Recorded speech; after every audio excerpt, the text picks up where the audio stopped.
sa pagkiyo karon bagyo na pinagis na magsasangyaw sa puno sa Dios ato nga naila. So kinahanglan lang iso atong Catholic defender lagi ka sa Davos Paul, Sir Brother Daisy, Tagailo. Mga ison ko daha kang Kristo ang santos ng Ebanghelyo sumala ni San Mateo. Tuyaw ikaw o ginawa. Si Jesus maingon sayang mga tinun-an, nakadungog kamo sa giingon kaniadto, mata bayrag mata og ngipon bayrag ngipon. Apan karon sultihan ko kamo, ayaw pa ni malos sa nagbuhat kaninyo og dautan. Kung sagpaon ang tuo mong aping ipasagpa usab ang wala. Kung may mokiha kanimo aron mailog niya ang imong kamisin, ihatag usab kaniya ang imong kamisi dentro. Kung pugson ka sa kasundalo, pagdala sa iyang kasangkapan sa gilayon nga usa ka kilometro, pasana kini og 2 ka kilometro. Kung may mohanyo kanimo og usa ka butang, ihatag kini kaniya ug ayaw balibari ang buot mohulam kanimo. Maigsoon ang Ebanghelyo sa kaluwasan. Tayo ikaw o Kristo. Brother J, brothers and sister, kumusta og maayong gabi usab ka natong tanan? Gabi na sa kanimo sa pagiging sa kaluwi sa Ginoo padangin gyapon ka okay ra. So salamat sa Dios mga igsuon nga niyan gyapon kita nagkatigom ni ato ang POP no Catechism online. Salamat sa Dios sa lain na sang kusog, laing simana, no, laing gabi ni atong panagtigom sa atong grupo no sa POP. So may suon diyo tayo akong pagpaambit sa Ebanghelyo, naghisgot kini og ang mga katawhan nga sakop sa iyang gingharian, dili sabton nga dili na ta masuko o dili na ta makahimo og dautan, no? So dili sabton nga kung mobati ta makahiubos kasuko, dili na ta Kristohanon. Ang punto sa Ebanghelyo karon magsuon nga gipasabot sa atong Ginoo si Kristo nga maantigo ta ba nga mopailog, no? Maantigo ta nga mosabot, no? Naa na to ang pagpugong, no? Naa na to ang pagkamapobsanon. Kay matud pa kun may mupugos ka ninyo, no? Sa pagpapasan o sa iyang karga sa usa ka kilometro, himuan ning duha. So na ang pagpaubos, na ang pagpailog. Kay diha gud sa mga buhat nga dautan, dili man ni malinaw kung imo sang tugbangan og dautan. Ang punto sa Ebanghelyo ni Kristo karon nga atong nadungog nga kinahanglan dili nato tugbangan ang mga daotang buhat. Hinuon pildiho nato ang mga daotang buhat pinaagi sa buhat nga maayo, no?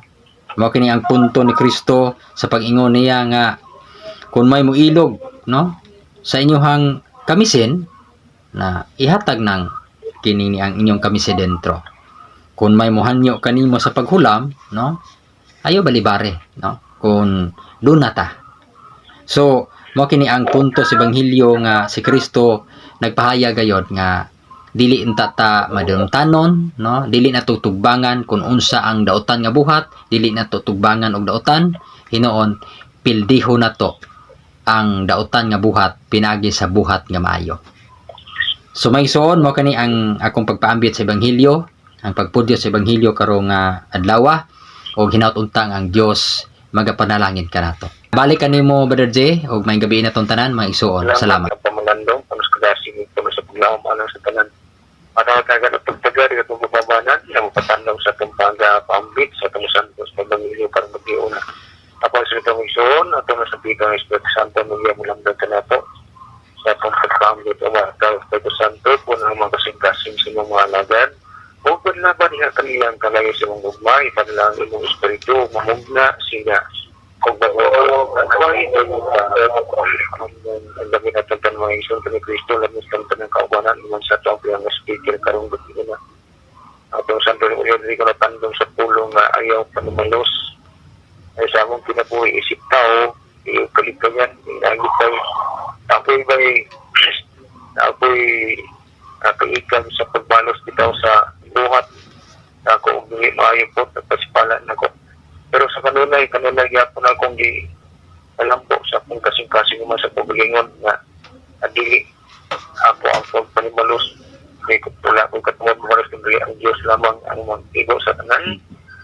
Kaya sa ang tulunan sa Ginoo nag-ingon nga iampo ang mga tao nga nagpasipala kaninyo. So diha ako na tandog nga igsuon nga ayaw panibalos kay sa akong kinabuhi kay kalikayan sa babati ko kay Boss sa mga tao nga nagpasipala nako babati ko kasabuyo uyo sa kung ang lipuhat na pagitag kayo nga nila pero sa kuhay sa pagtulunan sa Ginoo nga mo kung na akong sutakon nga ako ang ibalula ang pagtulunan nag-ibudlo sa Ginoo. Ikudlo ko sa pulong ang iyo panimalos kay kanulan akong dasig ang kulingon na dili ko. Papaso na ko sa kasing-kasing mo sa akong tinuha iman sa kalaman ang pagpanimalos sa mga tao o sa akong mga higala o mga kaigsunan nagpasipa na ako labi na sa mga pagsuala o tulong o uban pa akong kanunay panikamutan na adilit ako buhat ang pagpanimalos kayo wala ko'y katulong panimalos kaya ang buhat at pagpanimalos ang Diyos ay mag-iyo sa tanan o di na ko isip tao. Amen.